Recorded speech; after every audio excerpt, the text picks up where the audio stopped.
Louise Hay film, Hay interview, take one. Well, the simple part that most people don't understand is that every thought we think and every word we speak is creating our future.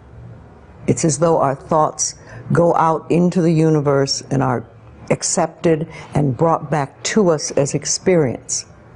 Now that is a very simple thing, but most people don't get it. They don't understand it. They've never heard it before and they think it's ridiculous. But if you can really accept the fact that every time you think a thought and every time you speak a word, you are literally painting your future, making your dinner, whatever you want to call it, you are creating. And you're creating your own life. And this is simple, but it's not easy to accept. But once you accept it, then you can start deliberately creating what you want in your life. And you begin to be aware of what you don't want in your life and how you are contributing to it. Now, I think this has been around forever, but for some reason in the last 20 years, the universe has wanted this to go out among all the people, or all the people that are ready for it. See, most of us just think, and we don't pay any attention to what we're thinking. We're just doing it. But that's something you need to train yourself to do, to begin to train yourself to be aware of what you're thinking. And one of the ways to do that is to periodically say to yourself, what am I thinking? Would I like this thought to create my life? Would I like to have the experience that this thought could bring to me? Now, it takes a while to do that, but even if we could begin on the smallest level to be aware of our thinking, we can start to make changes. To begin with, you start by doing what we call doing affirmations, and that is making positive statements about your life that are positive. And you do them deliberately. You might do them in the morning, you might do them at noon, you might do them at night, you might do them, twice a day or whatever. But you do this and you let this become a habit. And as you start to do them, things will begin to change, maybe on a very small level. I call it getting the green lights in the parking places. I mean, they're not huge things in your life, but it can be very nice when you get 3 green lights in a row and you're in a hurry. Doing an affirmation is either writing it down, writing it on the wall or the mirror, or using just saying it. What I like people to do is to stand in front of a mirror and do their affirmations. Because there's something very powerful about looking in your own eyes and accepting yourself, or noticing that you reject yourself when you're saying something positive about yourself. So that would be a very beginning way to start. Say in the morning, you get up in the morning, you go to the mirror, and this is a big one and it's hard for lots of people.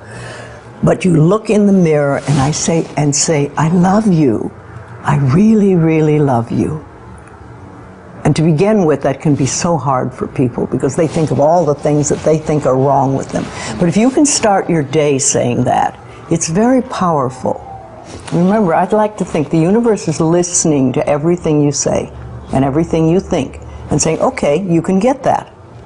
So then it starts to bring you in and bring things into you. And I know this sounds far-fetched, but it's amazing how it works. If you do a good general positive statement for yourself, the universe will figure out how to manifest that, how to bring that about in your life. So things could happen that you wouldn't expect at all, but they will happen. If you think of doing your positive affirmations is like planting a seed in the ground. It's not necessarily true at the moment, but it is something you want to have be true.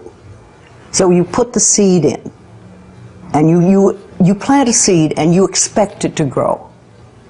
Or you maybe plant 3 seeds just in case. You expect them to grow. And you don't wait 2 days and then dig in the earth and say, what's happening, what's happening? You expect that thing to grow because you know there's a law and a process. And the seed will grow if it is in the right soil and it has the right amount of moisture. Making it really a habit and doing it every day, doing something every morning when you wake up, that's a really good time. And another good time is when you go to sleep at night. And gratitude works a lot. If just being grateful for everything. The more, I always say the universe loves gratitude. The more you're grateful for what the good is in your life, the more good you get to be grateful about. Mm-hmm. And it's like, you know, if somebody gives you a present or gives me a present and I say, oh my God, I hate that color and it doesn't fit, and you know, that person will never give me another present. Mm-hmm. But if you say, oh, it's wonderful and thank you, I really adore it, it's great, that person is probably going to want to buy you a present every time they see something they think you would like. And it's like that with the universe. The universe loves gratitude.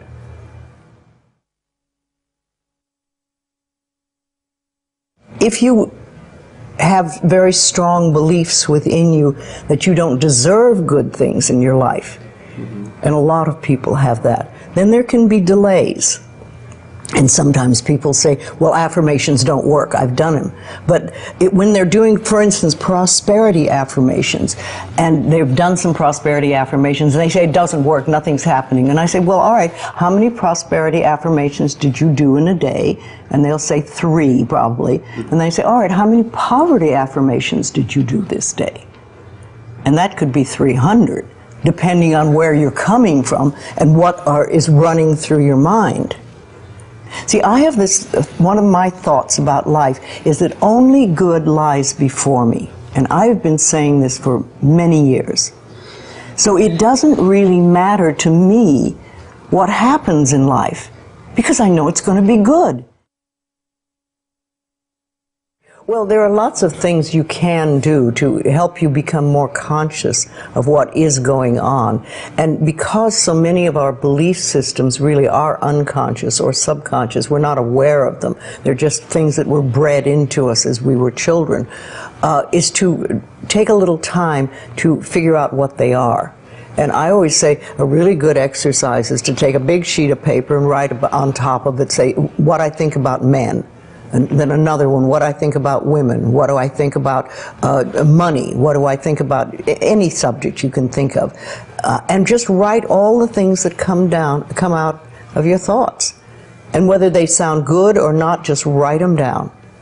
And any one subject, if you just write them all down and then look at them and see how many are positive and how many are negative.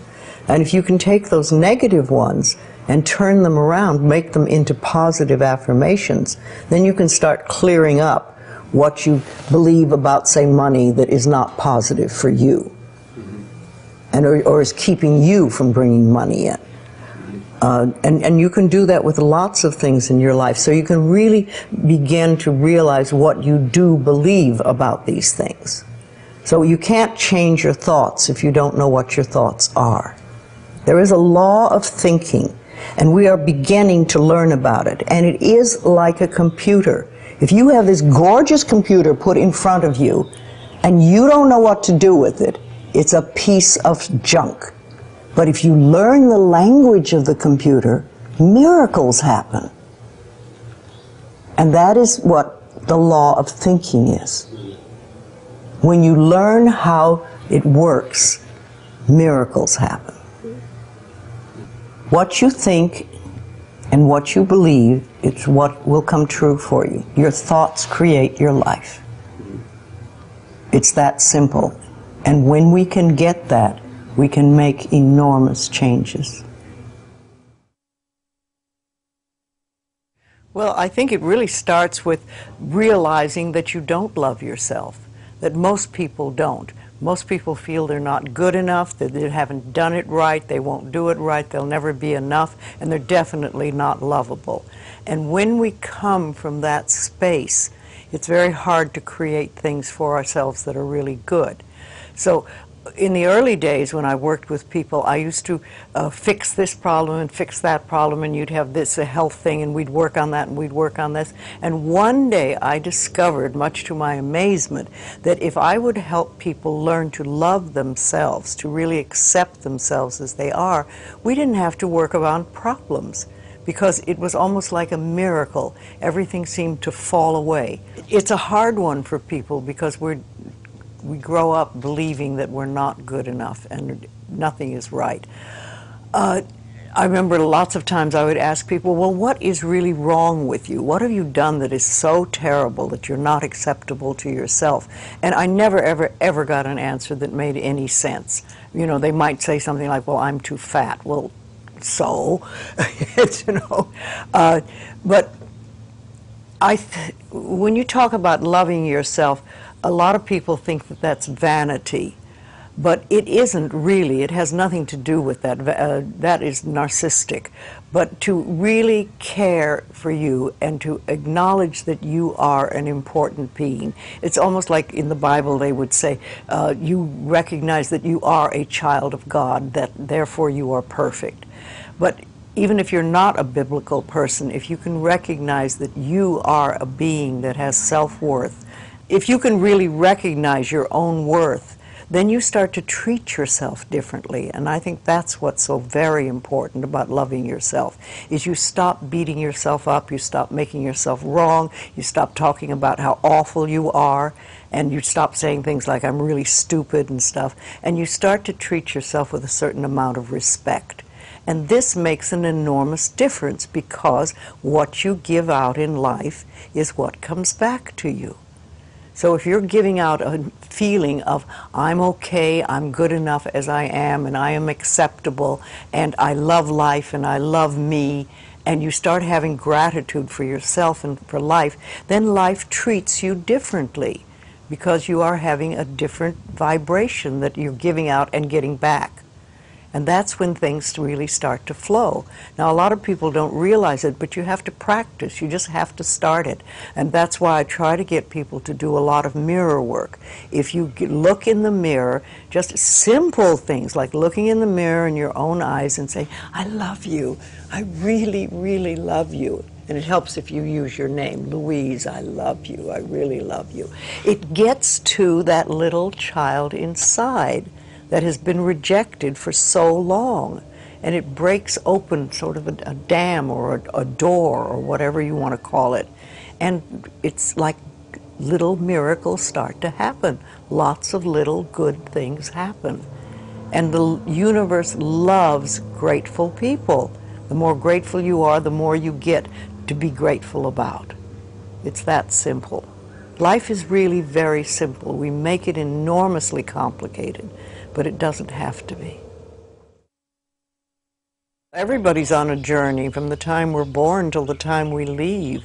But when we go on a spiritual journey, it seems to be more conscious, and we begin to make conscious choices about life instead of just going on and getting up in the morning and doing our stuff and then going to bed. We begin to make conscious choices of our thoughts and our actions and even the foods we eat and things like that. And it's putting your foot on the pathway one step at a time. And some of us do very devious journeys, and we take lots of little side tracks, and we don't get very far really. And some of us just are very conscientious about it and go one step after another and go closer to our pathway, which is really, to me, I think enlightenment is letting go of all the things we believe that are not benefiting us in life, or that are barriers to our life, to the good things in life, and to release them one by one and just think, I don't have to believe that anymore, or do I want to believe that anymore? And making a conscious choice. When we can understand that every single thing we believe has been a choice, and it may or may not be true. It can be true for you and not for you, because it's your belief system and your belief system, and then I have my belief system. I say a lot. That may be true for you, it's not true for me. I may not say that out loud, But people are doing things or saying things, and I think that to myself a lot. And also, it has nothing to do with me. Whatever's going, that has nothing to do with me, because I'm under the law of my own consciousness. This is my pathway, and you have your pathway, you have yours, everybody does. So we're all on a journey, and I think the more conscientious we are about it, and the more conscious choices we make, the better our journey is, or the easier, or the swifter, or we get more goodies, or we have better health, all that stuff. But when I was beginning to work with people in the early days, I paid very close attention to what people said. And it became a habit with me, and I still do. I listen to what people say more than, you know, the words they're using and everything. And so often I think, oh, if you just wouldn't use those words, if you just take those 3 words out of your vocabulary, because people use negative words a lot, the same ones over and over again. Yes, I hear words, much more than other people. What words would you take out of the vocabulary? Well, should to begin with. That's a big one. Because every time you say should, you're making yourself wrong. Either you were wrong, or you are wrong, or you're going to be wrong. So take that one out completely. And just a lot of negative expressions that people use. I'm not good enough, or this will never work, or oh, it's a rotten day, or, you know, there's just tons of expressions, and we use them over and over again, and they don't do us any good at all. Everybody's journey is individual, because we start from different places, so we can't all be having the same journey. But I think we all get certain ahas, and that's when we've sort of learned something. We say, oh, okay, and then if we can keep that, what we've learned, and practice it, then we've made another step, and we can move forward. Yes, it's a lifetime journey, and we never stop learning. I'm 80, and I'm still learning. Though the lessons are easier now than they used to be. I like to think of it when we start, we have all these boulders in front of us on our pathway, and we start to get the boulders out of the way, and you finally get to the point where it's gravel. And gravel you can handle, you know. And you can sweep gravel, and you can do things. So, and then occasionally there's an old boulder. Rolls back into your path. You think, oh, I thought I had that one, but not completely. And you know, also I think that when we learn lessons, we think, oh, I've learned that one, it'll never happen again, I've done that, and that's it. Well, how do you know you've done it unless it comes by once more and see how you react? Have you really learned it? Is it really nothing for you? Have you gone beyond that? Or are you going to go right back into the same old reaction? See, we're never wrong. That's what we need to learn that. We're always doing the best we can with the understanding and awareness and knowledge we have at that moment. I have a very firm belief that only good lies before me. And with that belief, it doesn't matter what comes, because it'll be only good. And I want it to be new and different and exciting and stuff. No, I'm in my 80s now, and new things are happening. So let it roll. Louise Hay film, Dyer interview, take 1. It seems to me that I have always known this. And that I came into this world knowing that you become what you think about, whether you want it or not. I was really very blessed. I lived in an orphanage until I was 10, in a series of foster homes with my older brother, but he was sick quite a bit. He was very anemic, and I used to have to help him as a young boy. He was 16 months older than I was, and this was when I was 4, 5, 6, and 7, and so on. And I can remember, I lived out in Mount Clemens, Michigan, at 231 Town Hall Road with a lady. Her name was Mrs. Scarf, and she had a lot of children would come and go from there.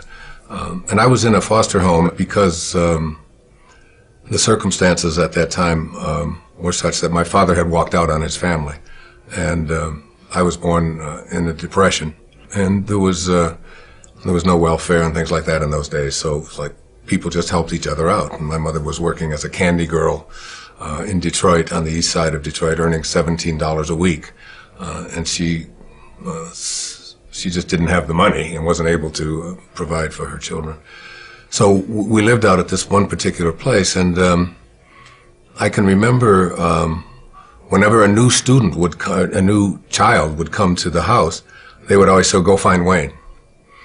And I would be out in the back. They had orchards there, and this was no hardship. This was no difficult thing for me. This was a great blessing, I think, in my life. Those earliest days. And I can remember a girl named Martha came, and they were dropping her off for basically the same reasons that we were dropped off there. And they said, "Go find Wayne." And I came and I started talking to Martha, and she was crying, and she was all upset, and she was sad, and I was trying to convince her that she didn't have to be sad, that this was, and I remember saying to her, "This is a great place, there's no parents here. You can do pretty much anything that you want. I mean, you've got a lot of freedom, and we're going to have a great time."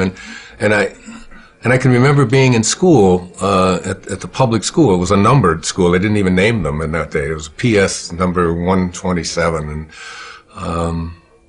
and I remember the teachers, one time we were out on the playground and all the kids were all upset, and I said, "What's wrong?" And they said, "Well, the teacher said this is the worst class that she ever had," and she was so all upset, and she was angry, and she was hurt, and I said, "Well, why would you allow her opinions to have anything to, if this is her hardest day, then her life is just easy, and I can remember talking to other people about, all you have to do is change the way you think.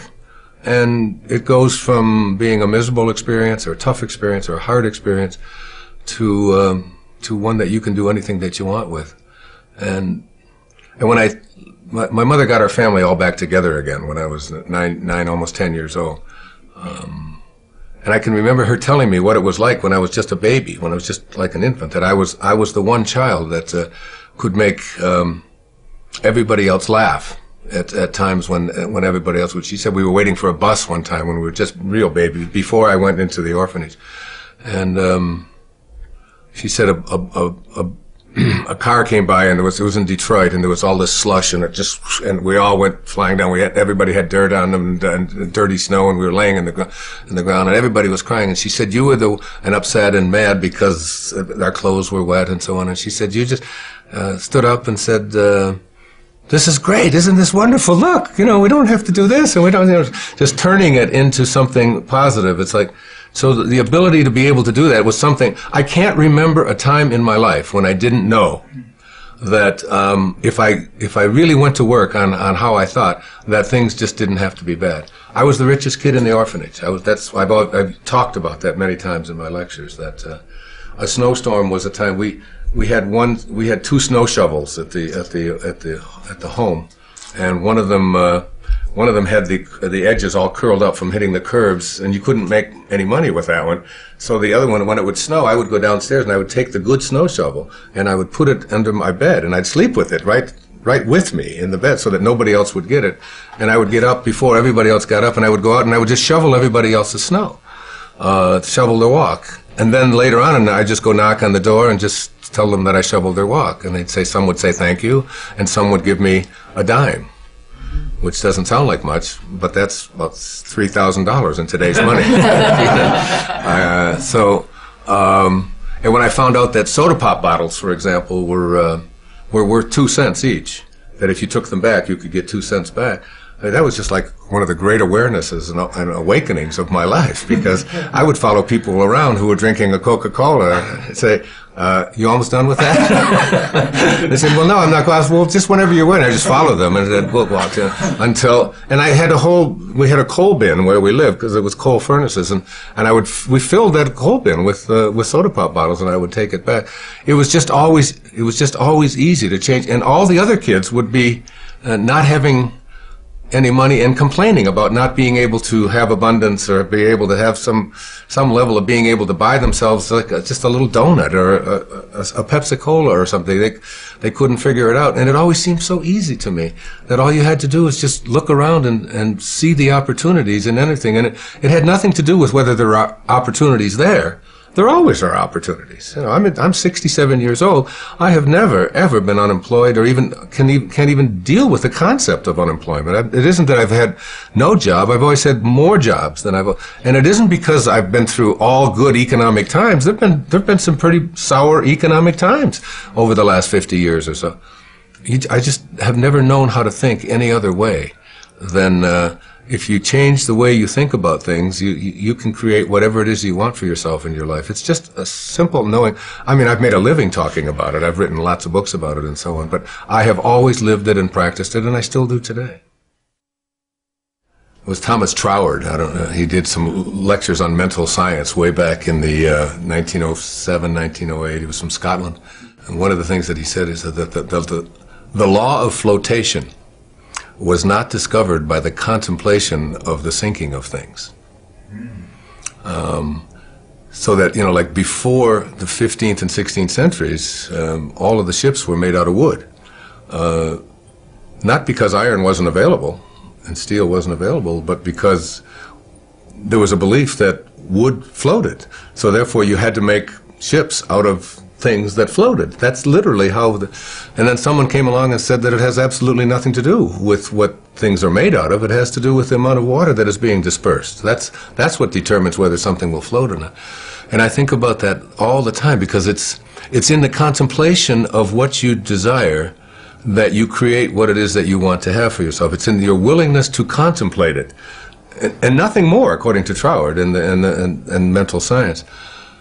So that I think about the Wright brothers, you know, 100 or so years ago. You know, it's like, and I said the law of flying was not discovered by the contemplation of the staying on the ground of things.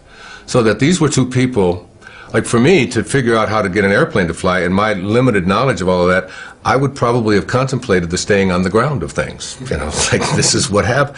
But there's somebody came along and contemplated the idea that if you get enough speed going and you have the right design and you get pressure underneath something like this and you get that this thing is going to lift off the other. Somebody had to contemplate that idea. And everybody who contemplated that it wasn't possible, that it couldn't work, was a part of why flying didn't take place, because there was no new law discovered in the early part of the 20th century, any more than electricity was discovered by, you know, Thomas Edison or anyone like that. I mean, the ability to have electricity has always been there. Somebody has to contemplate. So it's like in your own personal life, your willingness to contemplate yourself as a person who is capable of attracting into your life what you want, having the kind of relationships that you want, being able to have abundance where you know, scarcity always exists. All you have to do is begin the process by being willing to contemplate the presence of that in your life. And I've always been a person that I can remember throughout my life as someone who could contemplate myself being able to do things that most people couldn't. And I can give you a good example. When my mother got us all back together and we were living in Detroit, on the east side of Detroit, and we got a new television set. It was a black and white, it was a screen about this big, it was an Admiral, and we had it in our home, and it was like, oh my God, black and white television, you know, you remember Uncle Milty and all and so on. And there was a guy that was on TV, his name was Steve Allen, and he was on The Tonight Show. And I was 11, 12, 13 years old. I was born in 1940, so I was 51 or 52, and I used to stay up every night and watch The Tonight Show.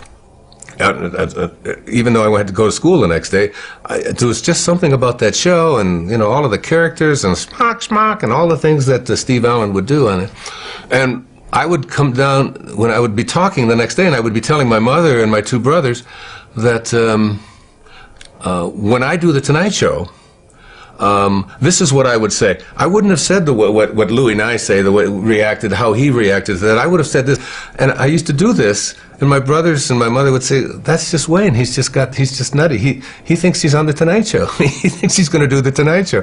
And I would go up into my room at you know, on this little tiny house that we lived in, you know, a little 2-bedroom house that 5 of us lived in because my mother remarried, and I would see myself doing the Tonight Show. I would just practice it, and Steve Allen became someone that I was really enamored of. Well, you know, fast forward, I don't know, 30 years or whatever, and I've written a book, Your Erroneous Zones, and the Tonight Show calls, and they ask me if I would like to come on and do it. So I do my first stint on the Tonight Show. I did the show like 37 times over a period of 3 or 4 years with all these different hosts, but Johnny Carson was on, and the first guest on the very first show when I did the show was Steve Allen. And it was like something clicked in me that I had contemplated that as a child. I had always had a knowing, and I can remember sitting there talking to Johnny about this thing that, you know, and Steve Allen was sitting there right next to me, and we were talking about that kind of thing. So that by putting my attention on something, it wasn't some deliberate thing that I was doing, you know, when I was 11 or 12 years old that was designating that I was going to be a person who was going to be appearing on talk shows 30 years from now. It was just an awareness a willingness to contemplate myself in that kind of a place. And I think the power of contemplation is the thing that most people haven't harnessed yet. And when you harness it in your life, there's absolutely no limit to what you can attract into your life. If you absolutely stay focused on what it is that you know you're going to manifest and attract, you're not going to do it in your time. You know, Jackson Browne sings a song that says, "And creation reveals its secrets by and by." I mean, you can't push the river. You can't, it's all done in divine time, but it will show. It will show. It will manifest. It will attract itself. And I'm never surprised any longer about anything that I put my thoughts on that I can attract it into my life. I just absolutely know that law of attraction and that it absolutely works. And I have absolutely no doubt about it. And I feel as if, like, before I even came into this world, when I was in the world of spirit, that I had a conversation with God. And it was God saying to me, like, what would you like to do in this lifetime? And I said, well, I'd really like to spend a lifetime teaching self-reliance, because that's truly all I've ever done since the time I was just a little boy, through all my life. I mean, I could just go through all of the things that I've done. It's been always about teaching self-reliance. And God said, it's like, you're sure you want to spend a whole lifetime teaching self-reliance? I said, yeah, that's what I want to do. And he said, well, we better get your little ass into an orphanage then. You know? Rumi said, this ancient Persian poet, brilliant, beautiful poet, he said, sell your cleverness and purchase bewilderment. It feels like bewilderment. It feels like awe. It feels like, even as I think about it now, I can feel myself tearing up behind my eyes, because only I know what is going on behind my eyeballs. It feels like so glorious and so sweet and so trusting, so knowing. You know, there's just this powerful knowing that you're not alone. There's this. You know, that it's like there's a safety, there's a sense of that you're not alone. I had this great experience years ago. There's a friend of mine, he's on KTAR, a radio station in Phoenix. His name's Pat McMahon, Irish Catholic guy. And Mother Teresa is to be his guest, all right, on the same day that I'm his guest. So we're in the studio, you know, and Mother Teresa comes in. Now, she's about 4'10", maybe weighs 80 pounds. And she's there to talk about a homeless shelter that she slept in the night before, to tell the people of Phoenix about this homeless shelter. And I'm there to talk about a book that I don't know which one it was. It was 10, 15 years ago. So Pat tells Mother Teresa, is there anything that I can do for you? And you can imagine the bewilderment and the awe that this is an Irish Catholic guy from, you know, living in Phoenix, and Mother Teresa, a saint, is coming there, and, you know, he's just bewildered. He's beyond bewildered. He just doesn't know what to do with himself. He's just so honored. And he says, is there anything I can do for you? Is there anything I can do? And she said, no.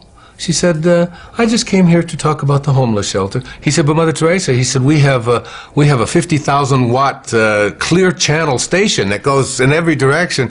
And it's like he's got his ego involved. Like, we can help you to raise a lot of money for your work and your mission in Calcutta. And she said, no, No, I'm not interested in raising money or your radio station getting a... She said, I just want to talk about the homeless shelter, that's all. And he's exasperated. And finally, and he's down on his knees. Really. And finally she says, stand up. She said, you seem so serious. She said, there is one thing that you can do. And he just stood up and he said, well, what is it? I'd do anything. She said, well, tomorrow morning, she said, get up at 4 a.m. And she said, and go out onto the streets of Phoenix and find someone who's living there, who believes that he's alone, and convince him that he's not. That's what you can do. And behind the feeling we're talking about here is this feeling of aloneness for so many people who are lost in the world, that I don't have like a connection to something greater than myself. I've come to believe that who I am is what I do and what I have and what other people think about me, and who I am is separate from everybody else, and who I am is separate even from what I'd like to attract into my life, that I'm separate from all the things that are missing, and I'm separate even from God. And that there's a place within me that knows that I'm not separate from any of that. That if there's no place that God is not, or that source is not, or the energy that provides, that is always giving and always creating is not, if there's no place that it is not, then it has to be in me. I know that. And if there's no place that is not, and it has to be in me, it has to be also in everything that is missing in my life, or that I think is missing. It's there too. So that in some mysterious, invisible way, I'm already connected to everything that's missing in my life through something called spirit. And when I recognized that I'm not here as this human being having a spiritual experience, when you recognize that your essence is that you are a spiritual being, having a human experience, not the other way around. When you really get that, I mean, not that you can say it and it's clever, but when you know that who you are is this essence, you don't see, there's no other, there's no them. There's nothing outside of you. You're connected to everyone and everything. As the Native Americans, you'd say that no tree has branches so foolish as to fight among themselves. Living the Tao Te Ching, this 2,600-year-old, some people call it the greatest, the wisest book ever written. It speaks so much about relationships.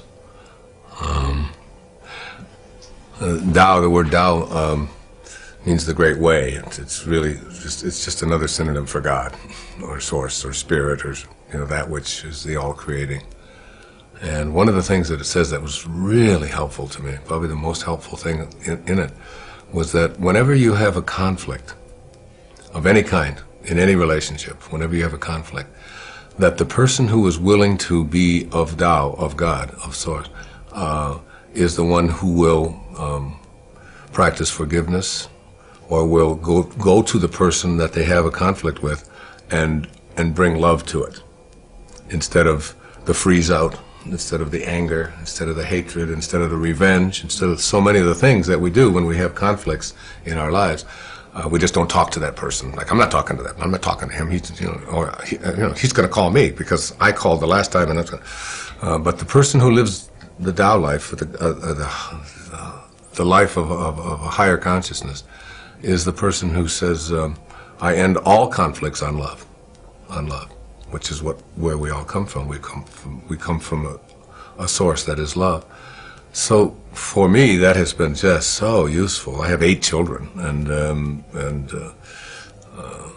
that's been just extraordinarily helpful for me to be in a relationship where I can always be of love, where I can just, and so then you don't even, conflicts become something that are no longer present, because conflict requires two-ness.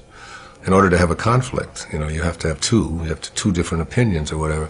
But if you live in oneness, if you really see yourself in everyone else, see yourself in all the things, including the plants, including the animals, and including all beings and so on. If you just suspend this ego part of you and just see yourself in that other person, then your arguments are really with yourself. and your hatreds are really about yourself, and you begin to really see that I don't have to project anything onto anyone else that isn't what I choose to be.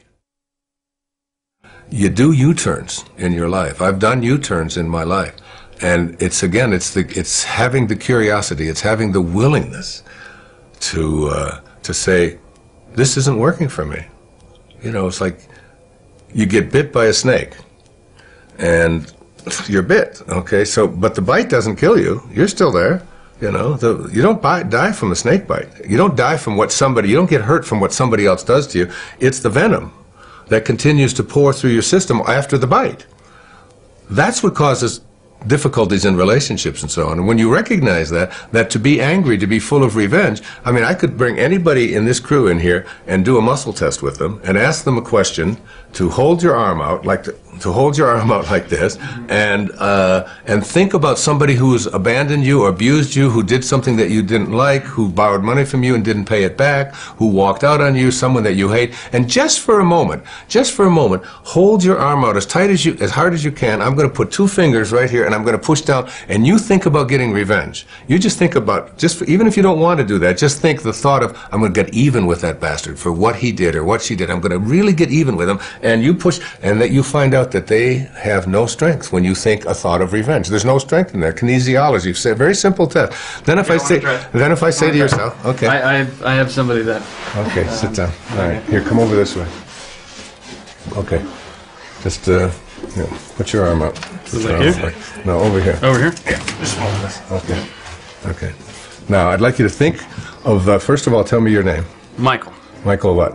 Gorgian. Is that the truth? Yeah. Tell me you're telling the truth. I'm telling you the truth. My name is? Michael Gorgian. And that is the truth? Okay, resist me as hard as you can, okay? And I'm going to just push down, okay? So that's the truth. Now, for just 1 second, just make up a name. But tell me that it's the truth. I want you to lie to me. What is your name? My name is Ron Garcia. My name is Ron Garcia. Is that the truth? Yes, that's the truth. You're telling me the truth? That's the truth. Say it again. My name is? My name is Ron Garcia. And that is? The truth. Hold that thought. Hold that thought. You see the shift? Can you see a change in you? Mm-hmm. Can you see a slight change in you? Yeah, okay, you're strong. Okay. Yeah. Now I'd like you, I'm just doing that for a little bit. Yeah. Okay, now I'd like you to think about someone. I'd like you to move over this way. There we go.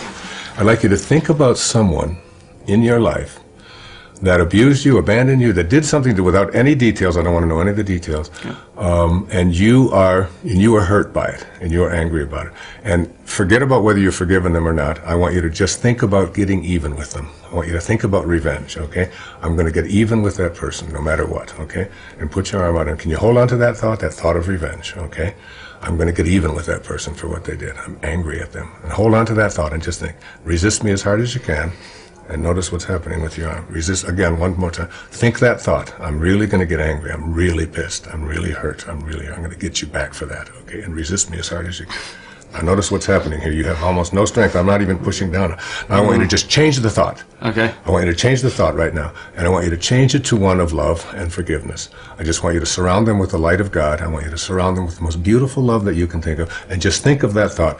They did what they knew how to do, given the conditions of their life. I can't ask any more of anybody than that. Put your arm out. Put your arm out. Resist me as hard as you can, and forgive them in your heart. And forgive them in your heart. Now get even, get angry, I'm going to get really even with them, and watch what happens. Can you see the change? You see the change? Mm-hmm, mm-hmm. Okay. That's how it works. You see? Every thought you have of shame, every thought you have of anger, every thought you have of revenge is a thought that weakens you. Every muscle in your body. It's even in your eye. Well, I think, even I've, like I couldn't look at you when my attention I could see the shift. Your heart is a muscle, isn't it? How many times do we say to our children, you should be ashamed of yourself? Think of, here, watch, put your arm up. Resist me as hard as you can. Think of a moment in your life when you felt great love. The greatest love you ever felt in your life. Just think of that moment. And I don't want to know anything about it, just think about who it was, okay? Can you think of a moment like that? Mm-hmm. Great love. Michael is just loved, okay? And look, I can't nudge you, right? I'm pushing really hard. Mm-hmm. Now think of a moment when you felt shame.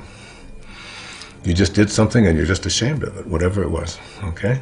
Can you think of something like that? Okay, resist me as hard as you can. You're thinking shame, and just watch what happens to your arm. Look. No matter how hard you try, you have no strength, do you? You have no strength, okay? Now think love. Think love. Just think of that moment and shift. You see the change? Now think shame. I'm trying hard. Yeah. Think shame. Just think of shame. You're ashamed. You're really ashamed. Whatever you did, you're really ashamed. You really screwed up, okay? Resist me a second. Look, you have no strength. Look, you can't think. You know where I learned it? I learned it from my dentist. What? My dentist. I had crowns put into my teeth, and he would get me out of the chair. I said, "Who's this crazy man?" You know, he'd get me out of the chair. He was adjusting the occlusion. He'd say, "Bite down, and then he'd and if I'd go weak, he'd say, "It's not right yet," and he'd put me back in the chair. Beep, beep, beep, beep. He'd adjust it a little more, and he said, "Now it's perfect," and it always was. It always was.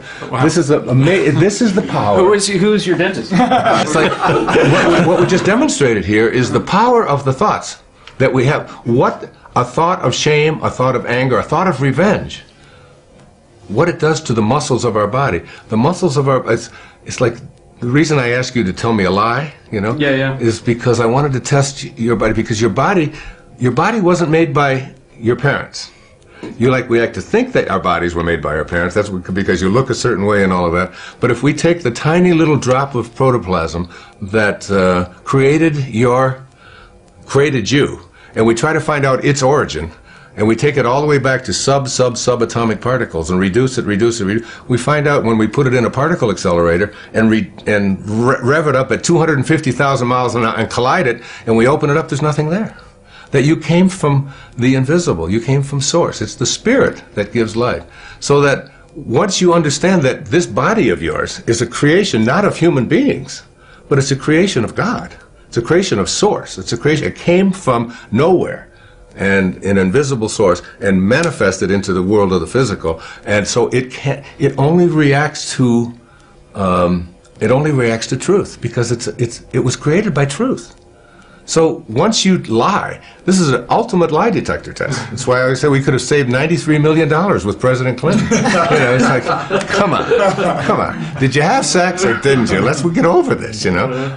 But now you're using an instrument not of human beings. All of our bodies are divine creations, and they only react to truth with strength. The truth that when you go weak, you're going against your Tao nature. Your true nature is not revenge. Your true nature is not hatred. You came from love, and you have to stay in that state. And once you learn that, once you get that, like having that demonstrated could change your life. Just that moment can change forever. People ask me, what is your biggest confusion about humanity? It's like man's inhumanity to man. This recognition that we are something beyond ego, you know, and we don't, you know, we have a divided world, a world that believes that, you know, if you're male, you're different than if you're female. If you're Muslim, you're different than if you're Christian. If you're born on one side of the river, then you're different than the person who wasn't. And we've taken on all of these ego beliefs. And my real strong thing about it is that I think that my generation, when I was in my 20s and so on, we were the generation that had to end a war. You know, we had to end a war. I took my doctoral orals on the 4th of May, 1970. The announcement came on the radio, on the television, you know, at around 4 in the afternoon, that the government had put live bullets into their rifles, and they fired on students who were protesting the war at Kent State. And 4 of them were killed. You can imagine what I felt, because I was really working very hard to try to end that war, when I had to go in and defend my dissertation, which seemed so trivial, when I considered what our government was now doing. We were going to put and all these students were doing was protesting a horrific war where people were dying in huge numbers. I think the new generation, this generation, it's their job isn't to end a war. It's to end war. It's to end the concept of war. And the concept of war comes out of this ego identification of who we are, and a belief that I am what I have, and I am what I do, and I am what others think of me, and I am separate from everyone, separate from God, separate from what's missing. This idea of separation and so on. And we will inch by inch move towards a place where people will begin to recognize their connection to each other rather than their separation, or we'll have to just start all over. We'll have to start it over. As Einstein said, if the next war that is fought, he said, after this one will be fought with, with sticks again. We'll have to start all over again. We'll have to start all over. And it's really about slaying this ego, this massive ego thing. You can see it in our foreign policy. You can see it in the way that we treat it. You can see it on television. You can see it in all of the ads that you see for having to take pills for everything. And that's what I feel my work is about. What my life is about now is ending the concept of hatred and separation.